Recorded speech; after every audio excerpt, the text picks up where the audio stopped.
तो उसके लिए तो लड़ाई लड़नी पड़ेगी, लोगों को अवेयर करना पड़ेगा, एकजुट होकर एक ताकत के साथ लड़ना पड़ेगा। और मैं तो ड्राइवरों को कह रहा हूँ, मेरे साथी सुन रहे हैं मुझे, ये अवसर है, ये मौका है आप लोगों के पास।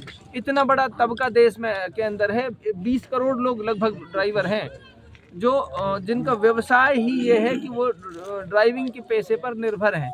20 करोड़ लोगों का मतलब हो गया कम से कम 1/5 हिस्सा देश की आबादी का, लगभग देश की आबादी का इतना बड़ा हिस्सा अगर ड्राइवर है, और तो उसको अपनी मांगे मनवाना कोई मुश्किल काम नहीं है। आप लोगों के पास ये मौका है एकजुट होकर एक प्लेटफॉर्म पे आकर अपनी लड़ाई को, अपनी आवाज़ को मजबूत तरीके से उठाने का। अगर आपका संगठन जिस तरह से ये लड़ाई पूरे देश में लड़ रहा है, ये संगठन इतना बड़ा ताकत पा जाएगा कि ये राजनीतिक ताकत और सामाजिक ताकत बनने का काम भी कर सकता है आने वाले समय में। इसलिए मैं ड्राइवरों से कहना चाहता हूँ, ये अवसर है, ये मौका है कि हम अपने आप को एक यूनाइट कर तमाम तरह के बंधनों से ऊपर उठकर ड्राइवर, क्योंकि एक अपने आप में बहुत बड़ी ताकत है। जब हम राजनीतिक और सामाजिक ताकत बन जाएंगे तो हम अपने अधिकारों की लड़ाई को मजबूती से लड़ सकते हैं। आज ड्राइवर को ये सोचने की ज़रूरत नहीं पड़ेगी कि उसकी तनख्वाह आज फिक्स नहीं है, उसको कोई उसके साथ मिसहैपनिंग हो जाए, उसका कोई नियम कानून नहीं है। तो इस तरह की चीज़ों से उसको अगर उभरना है तो फिर उसको अपनी लड़ाई लड़नी पड़ेगी। मैं व्यक्तिगत रूप से ड्राइवर भाइयों के साथ तन मन धन से पूरी मजबूती से हिट एंड रन कानून के खिलाफ रोजाना ड्राइवर विरोध प्रदर्शन कर रहे हैं, जबकि सरकार का कहना यह है कि जब अगर ये कानून लागू होगा तो घटनाओं में कमी आएगी, सड़क हादसों में कमी आएगी। क्या कहेंगे जी? सड़क हादसे में कमियां आएंगी, ये बहुत अच्छी बात है। कानून बनाना देश की जनता के लिए ये भी बहुत अच्छी बात है, लेकिन ऐसा कानून बनाना जिससे ड्राइवरों की फांसी, बलि पे चढ़ाना देश के ड्राइवरों को, ये गलत है।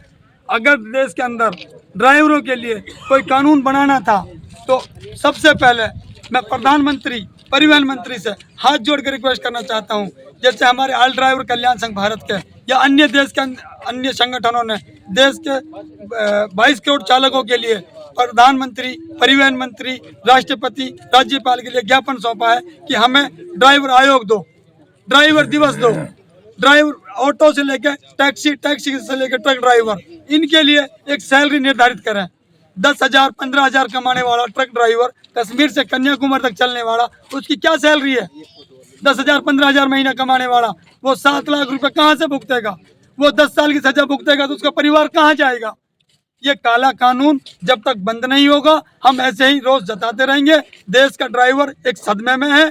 जब तक प्रधानमंत्री, परिवहन मंत्री या अमित शाह, जो भी सीनियर लीडर मीडिया के सामने इसको ये नहीं कहेगा कि हमने इस कानून को वापस ले लिया है, देश का ड्राइवर एक कंफ्यूजन में है। तो ये कंफ्यूजन दूर करनी होगी, और अगर कंफ्यूजन दूर नहीं होगी तो हम आज स्टीयरिंग छोड़ो आंदोलन जैसे हमारा चल रहा है, तो हम रोड जाम भी करेंगे और बहुत बड़ी तादाद में बहुत बड़ा प्रदर्शन भी जारी करेंगे हिंदुस्तान के अंदर। क्या कंफ्यूजन में देश का ड्राइवर? कंफ्यूजन में ये है कि अभी बहुत से संगठनों के लीडरों ने कह दिया कि गाड़ियां चल चुकी हैं, इनको गुमराह किया गया है। मेरे भाइयों, मेरे साथियों, मैं सबको बताना चाहता हूं, ये कानून अभी वापस नहीं किया गया है और ना ही रद्द किया गया है। इसको जब हम रनिंग में हो जाएंगे तो इसको वापस लागू कर दिया जाएगा। जब तक परिवहन मंत्री या अमित शाह या प्रधानमंत्री नरेंद्र मोदी जी मीडिया के सामने ये नहीं कहेंगे कि इस कानून को वापस ले लिया गया है, हम शांत नहीं बैठेंगे। अच्छा, आप इस कानून में बदलाव करना चाहते हैं, पूरा कानून को रद्द करवाना चाहते हैं? देखो जी, मैं ये नहीं कहना चाहता कानून रद्द हो जाए, कानून बनना चाहिए, ये अच्छी बात है। तो ऐसा कानून बनना चाहिए, ड्राइवर आयोग दो, ड्राइवर दिवस दो, ड्राइवरों की सैलरी दो। अगर ड्राइवर एक्सीडेंट करता है, अगर वो जिससे बताया गया है कि हमें अगर कोई ड्राइवर एक्सीडेंट करके भागेगा तो उसको 10 साल की सजा है, अगर ड्राइवर वहाँ से भागेगा नहीं तो आम पब्लिक मार देगी। तो ऐसा कानून होना चाहिए, आम जनता जो ड्राइवर पर हाथ उठाए कम से कम 10 लाख का जुर्माना उनके ऊपर भी होना चाहिए, 10 साल की सजा उनको भी होनी चाहिए, ताकि ड्राइवर सोच समझ के अपने भाई को वहां से उठाकर हॉस्पिटल पहुंचाए।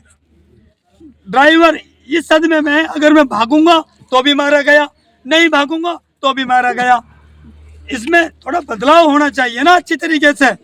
ये कहाँ का कानून है? 10 साल की सजा, 7 लाख का जुर्माना, कैसे भी करो ड्राइवर मारा जाएगा, या आम जनता मारे या सरकार मरेगा ड्राइवर।